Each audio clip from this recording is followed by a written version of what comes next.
Story time audio ബുക്സിലേക്ക് എല്ലാവർക്കും സ്വാഗതം. CV Nirmala എഴുതിയ മറുതീരം തേടി. ആരോ വരാൻ കാത്തിട്ടെന്നവണ്ണം ഗേറ്റ് തുറന്നു കിടക്കുകയായിരുന്നു. ഓട്ടോറിക്ഷ ഗേറ്റ് കടന്ന് സിറ്റൗട്ടിന് മുൻപിലായി വന്നു നിന്നു. വീടിനുള്ളിൽ വിമൂകതയായിരുന്നതിനാൽ വീട്ടുവളപ്പിലെ ചെറിയ ശബ്ദങ്ങൾ പോലും എല്ലാവരുടെയും ചെവിയിലെത്തി. ഉദയഭാനുവും സൗദാമിനിയമ്മയും ഒരേ സമയം സിറ്റൗട്ടിലേക്ക് വന്നു നോക്കി. മാളവിക ഓട്ടോറിക്ഷക്കാരന് പൈസ കൊടുത്ത ശേഷം ഓട്ടോറിക്ഷയ്ക്കുള്ളിൽ നിന്നും ബാഗ് വലിച്ചെടുക്കുകയാണ്. ഓട്ടോ തിരിച്ചുപോയി. മാളവിക സിറ്റൗട്ടിലേക്ക് വന്നു കയറിയപ്പോൾ ഉദയഭാനു അകത്തേക്ക് പോയി. "നീ എന്തിനാ മോളെ ഒന്നും പറയാതെ പെട്ടെന്ന് പോന്നേ?" "ഇന്നലെ എനിക്ക് പെട്ടെന്ന് തോന്നിയതാ. ശനിയും ഞായറും ക്ലാസ്സിലല്ലോ, ഒരു ദിവസം അവധിയെടുത്താൽ മതി. ഞാനിങ്ങ് പോന്നു. പോരാനൊരു കാരണം വേണ്ടേ? ഇവിടുണ്ടായ സംഭവങ്ങളൊക്കെ ജിത്തേട്ടൻ എന്നെ ഫോണിൽ വിളിച്ചു പറഞ്ഞു. അപ്പോ മുതല് ഒരു മനസ്സമാധാനവും ഇല്ല. അതാ പോന്നേ. ഏതായാലും നീ അകത്തോട്ട് വാ." മാളവിക അമ്മയുടെ കൈ പിടിച്ച് വീട്ടിനുള്ളിലേക്ക് കയറി. "ചേച്ചി ഇവിടെ ഇല്ലേ അമ്മേ?" "ഇല്ല, പോയിട്ട് 2 ദിവസമായി." മാളവിക അനിൽ ബാബുവിന്റെ മുറിയിലേക്ക് ചെന്നു. ജനാലയ്ക്കിലേക്ക് കണ്ണു നട്ടുകിടന്ന അനിൽ ബാബു അവൾ വന്നത് കണ്ടിട്ടുണ്ടായിരുന്നു. "നീ വന്നത് നന്നായി," അയാൾ അവളോട് പറഞ്ഞു. "ഇവിടിപ്പോ നടത്തിപ്പുകാരൻ ഉപേക്ഷിച്ചു പോയ അഗതി മന്ദിരത്തിന്റെ അവസ്ഥയാ. ഇനി ആരേറ്റെടുക്കും, ആര് നടത്തും എന്നൊന്നും അറിഞ്ഞുകൂടാ. വരുന്ന പോലെ വരട്ടെ ഏട്ടാ. നമ്മൾ ആർക്കും ഒരു ദ്രോഹം ചെയ്തിട്ടില്ലല്ലോ. നീ രാത്രി മുഴുവൻ യാത്ര ചെയ്തു വന്നതല്ലേ? പോയി ഒന്ന് കുളിച്ച് വല്ലതും കഴിച്ച് പോയി കിടന്നുറങ്ങ്." "ഞാൻ ട്രെയിനിൽ കിടന്ന് സുഖമായിട്ട് ഉറങ്ങി. ഇന്നലെ തിരക്ക് കുറവായിരുന്നു. ഏട്ടന് മുമ്പത്തേക്കാളൊക്കെ കുറേ മാറ്റമുണ്ടല്ലേ? ചികിത്സയുടെ മെച്ചമാ. ഒന്നിനും ഒരു കുറവും ഇല്ലായിരുന്നല്ലോ. അതാണ് ഏട്ടാ എനിക്കും മനസ്സിലാവാതെ. അത് നയോമി ചേച്ചി അല്ലെങ്കിൽ പിന്നെ നമുക്ക് വേണ്ടി ഇത്രയൊക്കെ ചെയ്യേണ്ട ആവശ്യം എന്തായിരുന്നു? എന്തെല്ലാം ചെയ്തു. ഏട്ടന്റെ ചികിത്സ, വീട്ടു ചെലവ്, എന്റെയും ചിത്തേട്ടന്റെയും പഠിത്ത ചെലവ്, ഇവിടെ ഉണ്ടായിരുന്ന കടങ്ങള്, മുത്തച്ഛന്റെ ഓപ്പറേഷൻ. നമ്മളെ ഒരു പരിചയവുമില്ലാത്ത, നമ്മളെ കണ്ടിട്ട് പോലുമില്ലാത്ത ഒരാള് വന്ന് എന്തിനാ ഇത്രയൊക്കെ ചെയ്തു തന്നേ? അവൾക്ക് ഇവിടെ പിടിച്ചു നിൽക്കണമായിരുന്നു. വേഷം കെട്ടല്ലെന്ന് എല്ലാരെയും വിശ്വസിപ്പിക്കണ്ടേ?" സൗദാമിനിയമ്മ കാലുഷ്യത്തോടെയാണ് പറഞ്ഞത്. "പക്ഷേ അമ്മേ, അതുകൊണ്ട് ആ ചേച്ചിക്ക് എന്താ നേട്ടം എന്നുകൂടി ആലോചിക്കണ്ടേ?" മാളവിക ചോദിച്ചു. "എന്തെങ്കിലും നേട്ടം കാണും. ഒന്നും കാണാതെ ആരെങ്കിലും ഇങ്ങനെ ചെയ്യുവോ?" സൗദാമിനിയമ്മ മറു ചോദ്യമിട്ടു. "അമ്മേ, നമുക്കൊന്നും അറിയില്ല. ഇപ്പോ അറിഞ്ഞത് തന്നെ സത്യമാണോ എന്ന് നിശ്ചയമില്ല." മാളവിക പറഞ്ഞു. "ഞാനൊന്ന് ചോദിക്കട്ടെ, നയോമി താമസിച്ച വീട്ടിലോട്ട് നയോമിയായിട്ട് അഭിനയിക്കാൻ ഒരു പെണ്ണ് വരണമെങ്കിൽ നയോമിയെ പറ്റി എല്ലാം അറിഞ്ഞിരിക്കണ്ടേ? അവര് തമ്മിൽ കണ്ടിട്ടുണ്ടായിരിക്കണ്ടേ? അങ്ങനെ നോക്കുമ്പോൾ നയോമി മരിച്ചു പോയിട്ടുണ്ടെങ്കിൽ ആ മരണത്തിന് പുറകിലും ഇവളുടെ മനസ്സറിവില്ലേ?" സൗദാമിനിയമ്മയുടെ ചോദ്യം കേട്ട് അനിൽ ബാബു പോലും അല്പം പതറിപ്പോയി. അയാൾ ഇതുവരെ വിചാരിച്ചു വെച്ചിരുന്നത് നയോമിയുടെ ഇരട്ട സഹോദരി എങ്ങനെയോ ഇവിടെ എത്തിച്ചേരുകയും നയോമിയുടെ ഭാഗം അഭിനയിക്കാൻ നിർബന്ധിതയായി തീരുകയും ചെയ്തു എന്നായിരുന്നു. "പോലീസ് കേസുണ്ടല്ലോ അമ്മേ," അനിൽ ബാബു പറഞ്ഞു. "പോലീസ് സത്യം കണ്ടുപിടിക്കാതിരിക്കില്ലല്ലോ.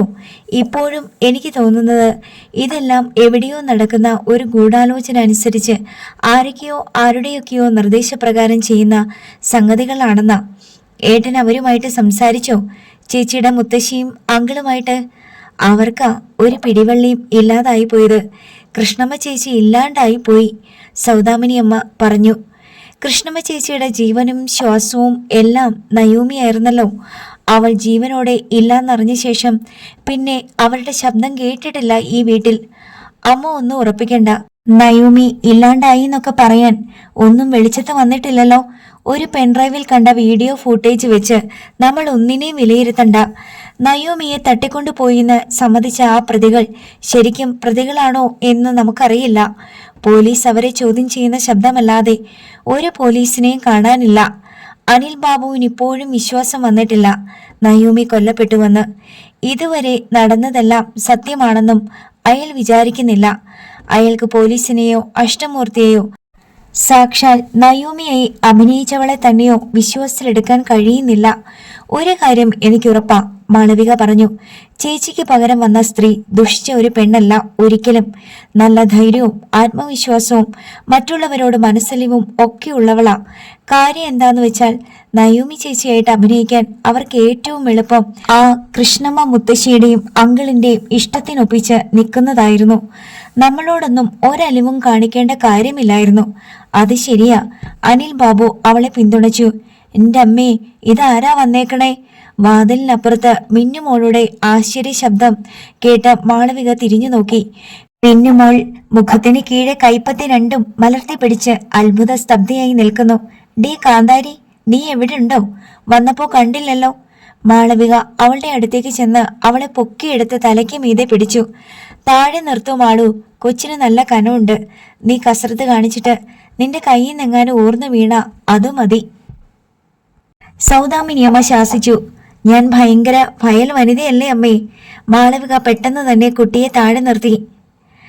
സൗദാമിനിയമ്മ പറഞ്ഞതായിരുന്നു സത്യം. ഒറ്റ ആയത്തിൽ എടുത്തു പൊക്കിയെങ്കിലും വായുവിൽ അങ്ങനെ ഉയർത്തിപ്പിടിക്കാനാവാത്തത്ര ഭാരമുണ്ടായിരുന്നു മിന്നുമോൾക്ക്. നീ എവിടായിരുന്നുടി ചക്കരെ? സുയിതാമ്മയുടെ കൂടെ ബ്ലൗസ് തയ്ച്ച് കൊടുക്കാൻ പോയി.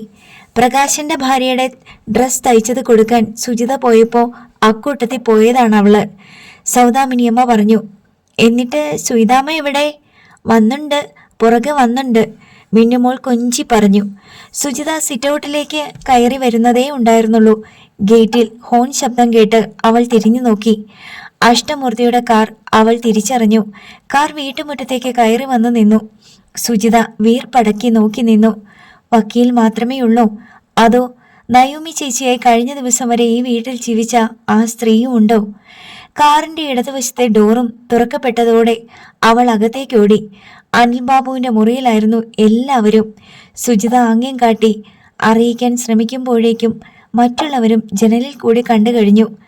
അഷ്ടമൂർത്തിയോടൊപ്പം കാറിൽ നിന്നിറങ്ങിയ യുവതിയിലായിരുന്നു എല്ലാവരുടെയും ദൃഷ്ടി. ഇന്നലെ വരെ സുപരിചിതയും കുടുംബാംഗവും എല്ലാവർക്കും പ്രിയപ്പെട്ടവളുമായിരുന്നവൾ ഇന്ന് അപരിചിതയായി തീരുന്നതിന്റെ ദൃശ്യവൈരുദ്ധ്യം ഭയാനകമാം വിധം അവർ തിരിച്ചറിയുകയായിരുന്നു. ഒടുവിൽ സൗദാമിനിയമ്മ അനിൽ ബാബുവിനോട് ചോദിച്ചു, നമ്മൾ എന്താ ചെയ്യണ്ടേ?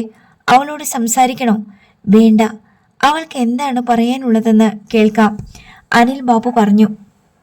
കോളിംഗ് ബെൽ കേട്ട് സൗദാമിനിയമ്മ ലിവിംഗ് റൂമിലേക്ക് പോയി. കൃഷ്ണമ്മ അവരുടെ മുറിയിൽ നിന്ന് പാഞ്ഞു ചെല്ലുന്നത് അവർ കണ്ടു. പിന്നെ കേട്ടത് ഒരു പൊട്ടിത്തെറിക്കലും അലമുറയിടയിലും ആയിരുന്നു. എന്റെ കുഞ്ഞിനെ നിങ്ങൾ രണ്ടുപേരും കൂടെ കൊന്നു കളഞ്ഞില്ലേടി? അവളുടെ ശവം പോലും തിരിച്ചു തന്നില്ലല്ലോടി. കൃഷ്ണമ്മ ആക്രോശിച്ചുകൊണ്ട് സിതാര മഹാദേവന്റെ കൈയും ചുരിദാറും കൂട്ടിപ്പിടിച്ചുലച്ചു. അമ്മേ, ഇങ്ങോട്ട് മാറി നിൽക്ക്. ഉദയഭാനു കൃഷ്ണമ്മയെ പിടിച്ചു മാറ്റാൻ ശ്രമിച്ചു. കൃഷ്ണമ്മ ബാധ കയറിയതുപോലെ കുതറി. നിനക്ക് എങ്ങനെ ധൈര്യം വന്നടി ഈ വീട്ടിൽ കയറി വന്ന് എന്റെ കുഞ്ഞിന്റെ വേഷം കെട്ടി അഭിനയിക്കാൻ? പറയടി, പറ. അവൾ മരിച്ചുപോയെന്ന് നിനക്കറിയാമായിരുന്നില്ലേ? എല്ലാം അറിഞ്ഞോണ്ടല്ലേടി നീ? അപ്പോഴേക്കും സൗദാമിനിയമ്മയും മാളവികയും കൂടി വന്ന് കൃഷ്ണമ്മയെ തടഞ്ഞു. സമാധാനപ്പെട് കൃഷ്ണമ്മ ചേച്ചി, അവൾ ഇങ്ങോട്ട് തന്നെയല്ലേ വന്നിരിക്കുന്നേ? നമ്മൾ ചോദിക്കുന്നത് കേൾക്കാനും അതിനുത്തരം പറയാനും വേണ്ടിയല്ലേ? അല്ലെങ്കിൽ വരാതിരിക്കാമായിരുന്നല്ലോ. സൗദാമിനിയമ്മ പറഞ്ഞു. പറയിപ്പിക്കും, ഞാൻ പറയിപ്പിക്കാതെ വിടില്ല. കൃഷ്ണമ്മ സിതാരയുടെ നേർക്ക് വിരൽ നീട്ടി വിറപ്പിച്ച് ചെറഞ്ഞു നിന്നു. ഒടുവിൽ ഉദയഭാനു തന്നെ കൃഷ്ണമ്മയെ പിടിച്ചു മാറ്റി. തുടർന്ന് അഷ്ടമൂർത്തി സൗദാമിനിയമ്മയുടെ കാര്യം പറഞ്ഞു. ഇവൾക്ക് വേണമെങ്കിൽ ഇവിടെ വരാതിരിക്കാമായിരുന്നു എന്ന കാര്യം നിങ്ങൾ ഓർമ്മയിൽ വെക്കണം. അത് മറന്ന് സംസാരിക്കരുത്. നിങ്ങളോടെല്ലാവരോടും സംസാരിക്കണമെന്ന് ഇവൾ തന്നെ നിർബന്ധം പറഞ്ഞിട്ടാ ഞാനിങ്ങോട്ട് കൂട്ടിക്കൊണ്ടു വന്നത്. അതിനെന്താ, സംസാരിക്കാലോ, സൗദാമിനിയമ്മ പറഞ്ഞു. മാളവികയുടെ ഒപ്പം നിന്ന് കൗതുകത്തോടെ സിതാരയെ തന്നെ നോക്കുകയായിരുന്നു മിന്നുമോൾ. ഇന്നലെ വരെ അവളുടെ മമ്മിയായിരുന്നവൾക്ക് എന്തൊക്കെയോ മാറ്റങ്ങൾ സംഭവിച്ചിട്ടുണ്ടെന്ന് വീട്ടിൽ നടന്ന സംഭാഷണ ശകലങ്ങളിൽ നിന്ന് അവൾ മനസ്സിലാക്കിയിരുന്നു. അതെന്താണെന്ന് മാത്രം അവൾക്ക് അറിഞ്ഞുകൂടാ. അതിനാൽ തന്നെ അടുത്തു ചെല്ലാനും കൊഞ്ചാനും ഒരു മടിയുണ്ട്. അതിനിടയിലാണ് കൃഷ്ണമ്മയുടെ രോഷപ്രകടനം കൂടി കണ്ടത്. എനിക്ക് അനിൽ ബാബുവിനോടാ ആദ്യം സംസാരിക്കേണ്ടത്, സിതാര പറഞ്ഞു. ആയിക്കോട്ടെ. സൗദാമിനിയമ്മ അല്പം ഒഴിഞ്ഞു നിന്നു. സിതാര അനിൽ ബാബുവിന്റെ മുറിയുടെ നേർക്ക് നീങ്ങി. വാതിൽക്കിൽ ചെന്നിട്ട് അകത്തേക്ക് നോക്കി. കട്ടിലിൽ നീണ്ടു നിവർന്നു കിടക്കുന്നു അനിൽ ബാബു. സിതാര അകത്തേക്ക് കടന്നു. അവളുടെ പിന്നാലെ മിന്നുമോളും മുറിയിൽ കടന്നു. അവൾ ഓടിപ്പോയി അനിൽ ബാബുവിന്റെ കിടക്കയിൽ കയറിയിരുന്നു. സിതാര തിരിഞ്ഞു നോക്കി. പുറകിൽ 4-5 ജോഡി കണ്ണുകൾ പിന്തുടരുന്നുണ്ട്. സിതാര വാതിൽ ചാരി. അനിൽ ബാബുവിന്റെ കണ്ണും തന്റെ മുഖത്ത് തന്നെയെന്ന് അവൾക്ക് മനസ്സിലായി. മിന്നുമോൾ അച്ഛനെ നോക്കുന്നു. എന്തോ ഒരു മാന്ത്രിക കുടുക്ക പൊട്ടാൻ പോവുകയാണെന്ന മട്ടിലാണവൾ. സിതാര സാവകാശം മുറിയുടെ മധ്യഭാഗത്തേക്ക് ചെന്നു. പറയാൻ മനസ്സിൽ അടക്കി വെച്ചിരുന്നതൊക്കെ ചിതറിപ്പോയെന്ന് അവൾക്ക് തോന്നി. പറഞ്ഞു, മടിക്കണ്ട. അനിൽ ബാബു ശാന്തത ഭാവിച്ചു പറഞ്ഞു. എന്തും കേൾക്കാനും എന്തും സഹിക്കാനും തയ്യാറായിട്ട് കിടക്കുക ഞാൻ ഞാൻ നയോമിയല്ല, സിതാര പറഞ്ഞു. അതിനി ഒന്നുകൂടെ പറയണ്ട. അനിൽ ബാബുവിന്റെ സ്വരം മുറുകി. പക്ഷേ നയോമിയുടെ ഇരട്ട സഹോദരിയാണ് ഞാൻ. പേര് സിതാര മഹാദേവൻ. അനിൽ ബാബു അവളെ തന്നെ ഉറ്റുനോക്കിക്കൊണ്ട് കിടന്നു. ഇനി എന്തു പറയാനെന്ന് സിതാര ആലോചിച്ചു. മുറിയിൽ ഒരു ചാൽ നടന്ന് ജനാലക്കരികിൽ ചെന്നു നിന്നു. മുറ്റത്ത് കിടന്ന കാറിന്റെ ചില്ലിൽ സൂര്യപ്രകാശം അടിച്ച് ജനലിലൂടെ അവളുടെ മുഖത്ത് പ്രതിഫലിച്ചു. നയോമി അഭിനയിച്ചു തീർക്കാതെ പോയ ഒരു സീനും കൂടി ഞാൻ അഭിനയിക്കുകയാണെന്ന് സിതാരയ്ക്ക് തോന്നി. അനിൽ ബാബു കടുത്ത തലവേദന ഉള്ളതുപോലെ വിരലുകളാൽ നെറ്റിയിൽ അമർത്തി തടവിക്കൊണ്ട് കണ്ണുകൾ അടച്ചു പിടിച്ചു കിടന്നു. നിങ്ങൾ എല്ലാവരും തെറ്റിദ്ധരിക്കുന്ന പോലെ എനിക്ക് നയോമിയെ കാണാതായതിലോ അവൾക്ക് മരണം സംഭവിച്ചതിലോ ഒരു പങ്കുമില്ല, സിതാര പറഞ്ഞപ്പോൾ അയാൾ കണ്ണു തുറന്നു. ഇതെനിക്ക് വിശ്വസിക്കാൻ വയ്യ, അനിൽ ബാബു നിഷേധ സ്വരത്തിൽ പറഞ്ഞു. നയോമി തട്ടിക്കൊണ്ടു പോകപ്പെട്ട അതേ സ്ഥലത്ത് തന്നെ നിങ്ങൾ എങ്ങനെ അതേ സ്ഥാനത്തേക്ക് വന്നു? ഒന്നുകിൽ നിങ്ങൾ തമ്മിൽ എന്തെങ്കിലും കമ്മ്യൂണിക്കേഷൻ ഉണ്ടായിരുന്നിരിക്കണം, അല്ലെങ്കിൽ അവളുടെ ശത്രുപക്ഷത്ത് ചേർന്ന് അവളെ അപായപ്പെടുത്താൻ നിങ്ങളും ഉണ്ടായിരുന്നിരിക്കണം. എനിക്ക് നയോമിയുമായി എങ്ങനെ കമ്മ്യൂണിക്കേഷൻ വരും? സിതാര ചോദിച്ചു. എനിക്കവളെ കണ്ട ഓർമ്മയില്ല, ഞങ്ങൾ തമ്മിൽ സംസാരിച്ചിട്ടില്ല. എനിക്കിതൊന്നും വിശ്വാസമില്ല. നിങ്ങളെ ആരെയും ഞാൻ വിശ്വസിക്കില്ല. നിങ്ങൾ പറയുന്നത് സത്യമാണെങ്കിലും എനിക്ക് വിശ്വസിക്കാൻ പറ്റില്ല. വിശ്വസിച്ചാലും ഇല്ലെങ്കിലും പറയേണ്ട കടമ എനിക്കുണ്ട്, അതുകൊണ്ട് മാത്രം പറയുന്നതാ. നയോമി എന്നൊരു സഹോദരി നിങ്ങൾക്കുണ്ടെന്നുള്ള വിവരം നിങ്ങൾക്കറിയാമായിരുന്നില്ലേ? അനിൽ ബാബു ചോദിച്ചു. എനിക്കറിയാമായിരുന്നു, പക്ഷേ വളരെ വൈകിയാണ് ഞാൻ അറിഞ്ഞത്. ഇവിടെ വരുന്നതിനു മുമ്പേ അറിയാമായിരുന്നില്ലേ? ഇല്ല, അഷ്ടമൂർത്തി അങ്കിൾ പറഞ്ഞിട്ടാണ് ഞാനും ഇതറിയുന്നത്. പക്ഷേ അങ്ങനെ അപ്രതീക്ഷിതമായി അറിഞ്ഞതിന്റെ അത്ഭുതമൊന്നും നീ ഈ വീട്ടിൽ വെച്ച് ഒരിക്കലും പ്രകടിപ്പിച്ചിട്ടില്ല. അഷ്ടമൂർത്തി അങ്കിൾ എന്നെക്കുറിച്ചാണ് എന്നോട് പറഞ്ഞുകൊണ്ടിരുന്നത്. ഞാൻ നയോമിയാണെന്ന് വിചാരിച്ചാണ് അദ്ദേഹം സംസാരിച്ചത്. എന്നെക്കുറിച്ച് എന്നോട് തന്നെ പറഞ്ഞാൽ എനിക്കെങ്ങനെ അത്ഭുതമുണ്ടാകും? അപ്പോൾ ഇയാൾക്ക് അഷ്ടമൂർത്തിയോട് സത്യം തുറന്നു പറയാമായിരുന്നില്ലേ? ഞാൻ എന്തിനു പറയണം? എൻ്റെ ഐഡന്റിറ്റി ഹൈഡ് ചെയ്യാൻ വേണ്ടിയാ ഞാനിവിടെ നയോമിയായി അഭിനയിക്കുന്നതും ജീവിക്കുന്നതും. ഞാൻ നയോമിയല്ല എന്ന് ഞാൻ തന്നെ വെളിപ്പെടുത്തണോ? നയോമി ഇവിടുന്ന് പോയ ഗ്യാപ്പിൽ നിങ്ങൾ എങ്ങനെ ഇവിടെ തന്നെ വന്നു ചേർന്നു? നയോമിയെ കാണാതാവുന്ന സമയത്ത് നിങ്ങൾ ഇവിടുത്തെ സംഭവങ്ങളൊന്നും അറിയാതെ കോലാലംപൂരിലായിരുന്നു എന്ന് പറയുന്നു. നിങ്ങൾ എങ്ങനെ ഇവിടെ ഈ കാക്കനാടിന്റെ പ്രാന്തപ്രദേശത്തുള്ള ഈ ചെറിയ വീട്ടിൽ ഞാൻ നയോമിയാണെന്ന് പറഞ്ഞ് എത്തിച്ചേർന്നു? ഇത് യാദൃശ്ചികമായിട്ട് സംഭവിച്ചതാണെന്ന് പറഞ്ഞാൽ ആര് വിശ്വസിക്കും? അനിൽ ബാബു ചോദിച്ചു. അനിലേട്ടാ, ഞാനും നയോമിയും ഒരമ്മയുടെ വയറ്റിൽ ഒരേ സമയത്ത് ജനിച്ചവരല്ലേ? വിധിയുടെ ഒരു കാണാച്ചരട് ഞങ്ങളെ തമ്മിൽ കൂട്ടിയിണക്കാൻ വേണ്ടി ശ്രമിക്കുന്നുണ്ടായിരുന്നിരിക്കാം. അച്ഛൻ്റെ മരണവുമായി ബന്ധപ്പെട്ടാണ് ഞാൻ കോലാലംപൂരിൽ നിന്ന് ഇന്ത്യയിലെത്തിയത്. ഡൽഹിയിൽ നിന്ന് ചെന്നൈയിൽ വന്നത് അച്ഛൻ്റെ ബന്ധുക്കളെ കാണാൻ വേണ്ടിയായിരുന്നു. അത്രയും ഞാൻ സമ്മതിച്ചു. അതിനുശേഷമുള്ള കാര്യങ്ങളാ ഞാൻ ചോദിക്കുന്നേ. അച്ഛൻ ജീവിച്ചിരുന്ന സമയത്ത് നയോമിക്ക് എന്തെങ്കിലും കുഴപ്പമുണ്ടായിരുന്നോ? ഇല്ല, ആഗ്രഹിച്ചതുപോലെ ജീവിച്ചു എന്നാണ് ഞാൻ മനസ്സിലാക്കിയത്.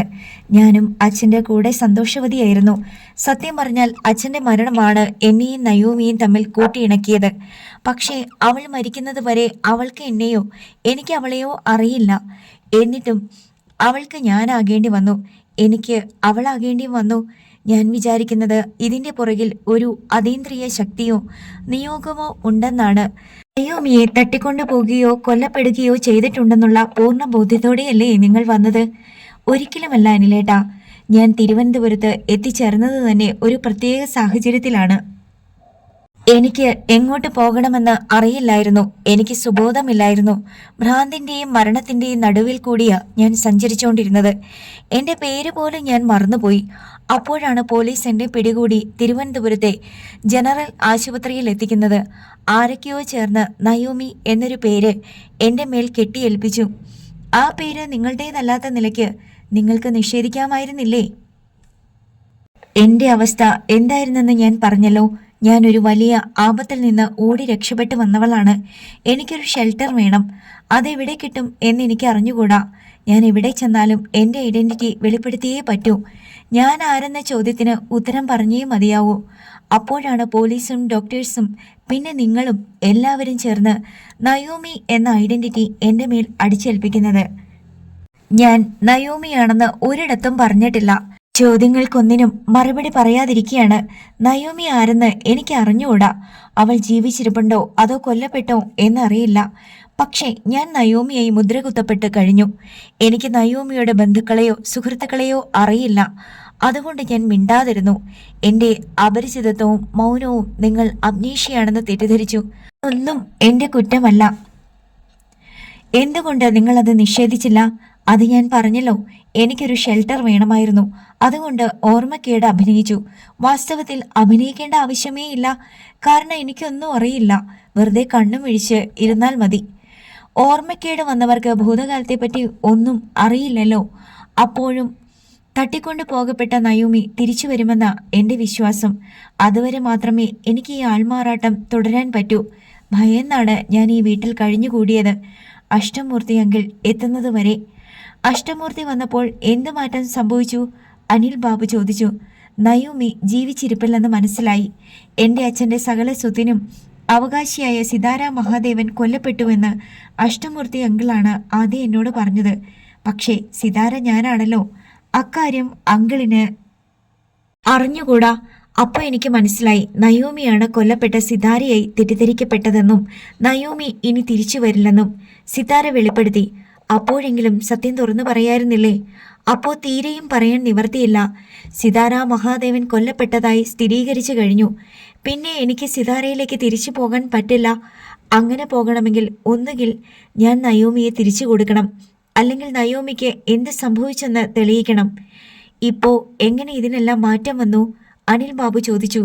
പോലീസ് ഇടപെട്ടു. അഷ്ടമൂർത്തി അങ്കിളും എൻ്റെ ചില ആളുകളും എങ്ങനെയോ മനസ്സിലാക്കി ഞാൻ നയോമി അല്ലെന്ന്. അവർ രഹസ്യമായി അന്വേഷണം തുടങ്ങി. ആ അന്വേഷണത്തിന്റെ ഫലമാണ് നിങ്ങൾ കഴിഞ്ഞ ദിവസം പെൻഡ്രൈവിൽ കണ്ടത്. എന്തായാലും എല്ലാവരും കൂടി കളിച്ച നാടകം അസലായി. എനിക്ക് എൻ്റെ ഭാര്യയെ നഷ്ടപ്പെട്ടു, എൻ്റെ കുഞ്ഞിന് അമ്മയെ നഷ്ടപ്പെട്ടു, സമൂഹത്തിന് നല്ല ഒരു നടിയെ നഷ്ടപ്പെട്ടു, ഈ വീടിന് ഒരു സംരക്ഷകയെ നഷ്ടപ്പെട്ടു. അനിൽ ബാബു ദുഃഖത്തോടെ പറഞ്ഞു. നയോമി എൻ്റെ ഇരട്ട സഹോദരിയായിരുന്നു. വളരെ വിഷമത്തോടെയാണെങ്കിലും ഞാൻ തുറന്നു പറഞ്ഞോട്ടെ, അവൾ ജീവിച്ചിരിക്കുന്നതിനേക്കാൾ നിങ്ങൾക്ക് നല്ലത് ഇപ്പോഴത്തെ അവസ്ഥ തന്നെയാണ്. അവൾ ഉണ്ടായിരുന്നെങ്കിൽ ഈ വീട് വളരെ കഷ്ടത്തിലായേനെ. പിന്നെ അവളുടെ മരണം അവൾ തന്നെ ക്ഷണിച്ചു വരുത്തിയതാ. എനിക്കോ അഷ്ടമൂർത്തി അങ്കിളിനോ അതിൽ യാതൊരു പങ്കുമില്ല. അവളുടെ കുത്തഴിഞ്ഞ ജീവിതം അവളെ മരണത്തിലേക്ക് തള്ളിയിട്ടതാണ്. അങ്ങനെ കരുതി ആശ്വസിക്കുക. അനിൽ ബാബു ഒന്നും മിണ്ടാതെ കൈപ്പടം കൊണ്ട് കണ്ണുകൾ മറച്ചു കിടന്നു. നയോമി മുറിവിട്ടിറങ്ങിയപ്പോൾ അക്കോടെ മിന്നുമോളും ഇറങ്ങിപ്പോയി. ലിവിംഗ് റൂമിൽ മാളവിക നിൽപ്പുണ്ടായിരുന്നു. നയോമിക്ക് കൃഷ്ണമ്മയോട് സംസാരിക്കണമായിരുന്നു. ചേച്ചി, മാളവിക സിത്താരയെ സങ്കടത്തിൽ വിളിച്ചു. ഞാൻ വരാം മാളു. നിന്നെ മറന്നിട്ടല്ല നിന്നോട് മിണ്ടാത്തത്. എല്ലാവരോടും എനിക്ക് സംസാരിക്കണം. മുത്തശ്ശിയോടും അങ്കിളിനോടും ചില കാര്യങ്ങൾ പറയാനുണ്ട്. മിന്നുമോൾ സിതാരയുടെ മുഖത്തേക്ക് തന്നെ നോക്കിക്കൊണ്ട് നിന്നു. സിതാര അരുമയോടെ അവളുടെ കവിളത്ത് കൈത്തലം ചേർത്തു. എൻ്റെ കൂടെ വരുന്നോ? അവൾ ചോദിച്ചു. മിന്നുമോൾ മാളവികയെ നോക്കി. അവൾക്ക് സംശയമാണ്. പോകണോ വേണ്ടയോ? ആലോചിച്ച് പറഞ്ഞാൽ മതി. ഞാൻ മുത്തശ്ശിയെ കണ്ടിട്ട് വരാം. സിതാര അവളെ വിട്ട് കൃഷ്ണമ്മയുടെ മുറിയിലേക്ക് ചെന്നു. കൃഷ്ണമ്മയുടെ മുഖത്ത് അലിവോ ദയോ ഒന്നും ഉണ്ടായിരുന്നില്ലെന്ന് മാത്രമല്ല, വെറുപ്പും ദേഷ്യവും മറച്ചു വെക്കാതെ അവർ സിതാരയെ ശത്രുവിനെ എന്ന പോലെ തുറച്ചു നോക്കുകയും ചെയ്തു. ഞാൻ നിങ്ങളുടെ ശത്രുവല്ല, അതാദ്യം നിങ്ങൾ തിരിച്ചറിയണം, സിതാര ശാന്തസ്വരത്തിൽ പറഞ്ഞു. എൻ്റെ കുഞ്ഞിന്റെ വേഷം കെട്ടി ഇത്രയും നാൾ ഈ വീട്ടിൽ താമസിക്കാനും അവളായിട്ട് അഭിനയിക്കാനും ധൈര്യം കാണിച്ച നിന്നെ എനിക്ക് വിശ്വാസമില്ല. കൃഷ്ണമ്മ തീർത്തു പറഞ്ഞു. നയോമിക്ക് എന്തെങ്കിലും സംഭവിച്ചിട്ടുണ്ടെങ്കിൽ അത് നീ അറിഞ്ഞോണ്ട് തന്നെയാ. അവള് ജീവനോടെ ഇരിപ്പുണ്ടെന്ന് അറിയായിരുന്നെങ്കിൽ നീ അവളുടെ വേഷത്തിൽ ഈ വീട്ടിൽ കയറി വരാൻ ധൈര്യപ്പെടുവോ? ഇല്ല. നയോമി എന്നൊരു ഇരട്ട സഹോദരി എനിക്കുണ്ടെന്ന് കാണുകയോ കേൾക്കുകയോ പോലും ചെയ്തിട്ടില്ലായിരുന്നു ഞാൻ ഇവിടെ വരുന്നത് വരെ. എന്നോടാണല്ലോ പറയുന്നത് നയോമിയുടെ മരണത്തിൽ എനിക്ക് പങ്കുണ്ടെന്ന്. സിതാര കൃഷ്ണമ്മയോട് തർക്കിച്ചു. കണ്ടില്ലെന്നും കേട്ടില്ലെന്നും നീ ഇപ്പോൾ പറയുന്നതല്ലേ, അതാര് വിശ്വസിക്കും? മുത്തശ്ശി എന്തുകൊണ്ട് എന്നോട് ഒരു അന്യയെപ്പോലെ പെരുമാറുന്നു? ഞാനാരാ നിങ്ങൾക്ക് നയോമി എന്താണോ അതുപോലെ തന്നെയാണ് ഞാനും. നയോമിയുടെ അമ്മ തന്നെയാണ് എൻ്റെയും അമ്മ. നയോമിയുടെ അച്ഛൻ തന്നെയാണ് എൻ്റെയും അച്ഛൻ. നയോമിയുടെ മുത്തശ്ശി തന്നെയാണ് എൻ്റെയും മുത്തശ്ശി. അതോടെ കൃഷ്ണമ്മ ഒന്ന് പതറി. ഉദയനങ്കിൾ എന്താ മിണ്ടാത്തത്? ഉദയനങ്കിളിന് അറിയാമല്ലോ എല്ലാം.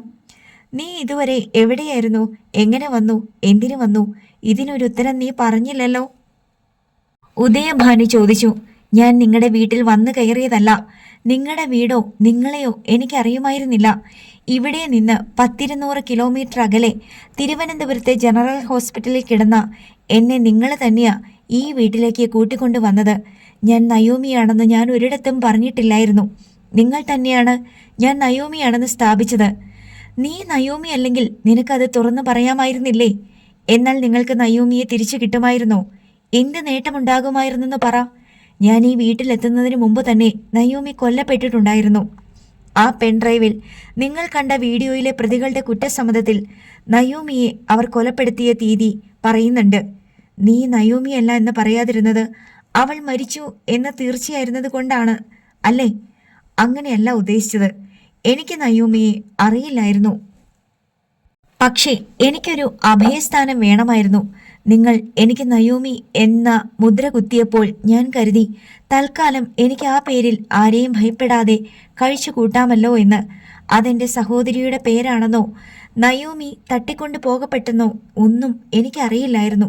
സിതാര വെളിപ്പെടുത്തി. നീ തിരുവനന്തപുരത്ത് ആ സമയത്ത് എങ്ങനെ വന്നു? എവിടെന്ന് വന്നു? അതുവരെ നീ എവിടായിരുന്നു? ഉദയഭാനു ചോദിച്ചു. നിങ്ങൾക്ക് രണ്ടുപേർക്കും അത് ചോദിക്കാനുള്ള അർഹതയില്ല. ഞാൻ മനസ്സിലാക്കിയിടത്തോളം നിങ്ങൾ രണ്ടുപേരും എന്നോട് വലിയ ക്രൂരത കാട്ടിയവരാണ്. എന്നെ ഒരു ഫാം ഹൗസിൽ ഉപേക്ഷിച്ചിട്ട് നിങ്ങൾ കിട്ടാവുന്നതെല്ലാം വാരിക്കെട്ടി നയോമിയും എടുത്തുകൊണ്ട് തെങ്കാശിയിൽ നിന്ന് ഒളിച്ചോടി. നിങ്ങൾക്ക് എന്നെ വേണ്ടായിരുന്നു. ഞാൻ എന്ത് തെറ്റ് ചെയ്തിട്ടാ ആ കുരുന്ന പ്രായത്തിൽ എന്നോട് നിങ്ങൾ അങ്ങനെ ചെയ്തത്? നിന്നെ ഉപേക്ഷിക്കാൻ വേണ്ടി കരുതിക്കൂട്ടി ഞങ്ങൾ ഒന്നും ചെയ്തിട്ടില്ല. ഒരേപോലുള്ള 2 കുഞ്ഞുങ്ങൾ ഒരു കിടക്കയിൽ ഉറങ്ങിക്കിടക്കുന്നു. അതിലൊരാളെ ഞങ്ങൾ എടുത്തുകൊണ്ടു പോന്നു. ഞങ്ങൾ എടുത്തത് നിന്നെ ആകാതിരുന്നത് നീ കിടക്കയുടെ മറുവശത്തേക്ക് ചെരിഞ്ഞു കിടന്നത് കൊണ്ടാവും. നയോമിയുടെ പേരും നയോമിയുടെ ജീവിതവും നിനക്ക് കിട്ടാതിരുന്നത് ആ ഒറ്റ കാരണം കൊണ്ടാണെന്ന് എനിക്ക് തോന്നുന്നു. ഒരു പക്ഷേ നീ ബെഡിന്റെ ഇടത്തെ സൈഡിൽ കിടന്നിരുന്നെങ്കിൽ നീയായിരുന്നേനെ നയോമി. അത്രയേ ഉള്ളൂ വ്യത്യാസം. സിതാരയ്ക്ക് അത് മനസ്സിലായി. നയോമിയെ പോലെ നിങ്ങൾക്ക് എന്നെ കാണാൻ പറ്റില്ലെന്നറിയാം. കാരണം നയോമിയെ ഉയർത്തിക്കൊണ്ടുവരാൻ നിങ്ങൾ ഒരുപാട് ബുദ്ധിമുട്ടി. അവൾക്ക് വേണ്ടിയാണ് നിങ്ങൾ രണ്ടുപേരും ജീവിച്ചത്. അവളെ ആ വിധത്തിലാക്കിയെടുത്തത് നിങ്ങളെ രണ്ടുപേരും ചേർന്നാണെന്നും അവളുടെ ജീവിതം ഇങ്ങനെ നശിക്കാൻ കാരണക്കാരായതും നിങ്ങൾ രണ്ടുപേരും ആണെന്നും എനിക്കറിയാം. നിങ്ങളുടെ താല്പര്യങ്ങൾക്കൊപ്പിച്ച് അവളുടെ വ്യക്തിത്വവും സ്വഭാവവും ജീവിതവും എല്ലാം നിങ്ങൾ രൂപപ്പെടുത്തി. ഇപ്പോൾ അവളെവിടെ? നിങ്ങളെവിടെ?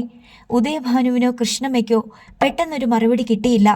നിങ്ങൾ അവളെ കറവ പശുവാക്കിയാണ് ജീവിച്ചത്. നിങ്ങളുടെ കറവ പശു ഇനിയില്ല. നിങ്ങൾ എങ്ങനെ ഇനി ജീവിക്കും? നയോമിയുടെ മരണശേഷം ഈ വീടിന്റെ അവകാശം അവളുടെ ഭർത്താവിനും മകൾക്കുമാണ് കിട്ടാൻ പോകുന്നത്. നിങ്ങൾ ഈ വീട്ടിൽ നിന്ന് പുറത്തു പോകേണ്ടി വരും. ഉദയനങ്കിൾ ഇനി ജോലിയെടുത്ത് ജീവിക്കേണ്ടി വരും. സിതാര പറഞ്ഞു. ആ സത്യത്തിന് നേർക്ക് ഇപ്പോഴാണ് കൃഷ്ണമ്മയുടെ കണ്ണു തുറന്നത്. നയോമിക്ക് എന്തൊക്കെയുണ്ടോ അതെല്ലാം അവളുടെ ഭർത്താവിനും മകൾക്കും അവകാശപ്പെട്ടതാണ്. എന്നെ കണ്ണടച്ച് ചീത്ത വിളിക്കും മുമ്പ് നിങ്ങൾ ഒന്ന് മനസ്സിലാക്കണം. നയോമിയെ പോലെ നിങ്ങൾക്ക് വേണ്ടപ്പെട്ടവളാണ് ഞാനും. പക്ഷേ എനിക്ക് സന്മനസ്സുണ്ടായാൽ മാത്രമേ നിങ്ങളെ സഹായിക്കാൻ പറ്റൂ. നിങ്ങൾ ഇനി എങ്ങനെ ജീവിക്കുന്നു എന്ന് നോക്കിയിട്ടേ ഞാൻ നിങ്ങളെ സഹായിക്കണോ വേണ്ടയോ എന്ന് തീരുമാനിക്കൂ. വെറുതെ തിന്നുകുടിച്ച് ചുറ്റുമുള്ളവരെ വെറുപ്പിച്ച് പരദൂഷണവും ഏഷണിയും പറഞ്ഞു പരത്തി മറ്റുള്ളവരുടെ അധ്വാനത്തെ ചൂഷണം ചെയ്ത് ജീവിക്കാനാണ് ഉദ്ദേശമെങ്കിൽ ഇനി അത് നടക്കില്ല. കൃഷ്ണമ്മയും ഉദയഭാനുവും ഒരക്ഷരം മിണ്ടാതെ നിന്ന് കേട്ടു. കൂടുതലൊന്നും പറയാനില്ല. ഞാൻ ഇന്ന് പോലീസിന് കീഴടങ്ങിയാണ്.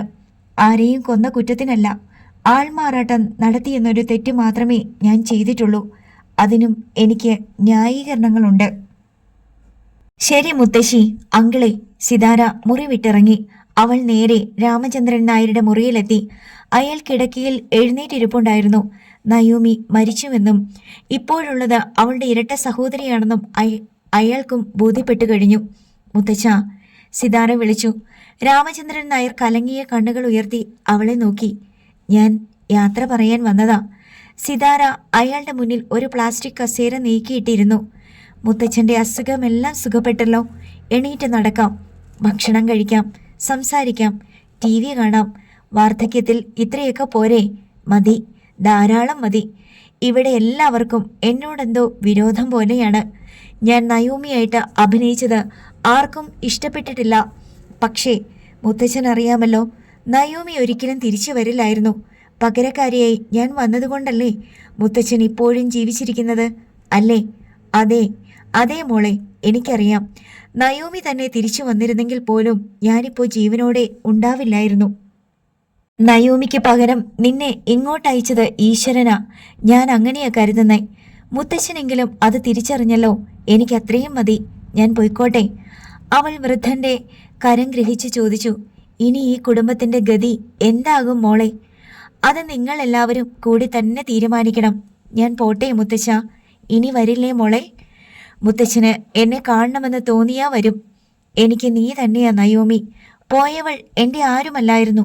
ഈ വീട്ടിൽ വന്ന അന്നു മുതൽക്ക് അവൾക്ക് എന്നെ കണ്ടുകൂടായിരുന്നു. ഞാൻ കഴിക്കുന്ന ഭക്ഷണത്തിന് പോലും കണക്ക് പറഞ്ഞിട്ടുണ്ട്. ഇനി ആരും കണക്ക് പറയാനൊന്നും വരില്ല. മുത്തച്ഛൻ മരുന്നൊക്കെ മുറയ്ക്ക് കഴിച്ച് സന്തോഷത്തിലിരിക്കണം. ഇനിയും കാണാം. സിതാര കൈ നീട്ടി.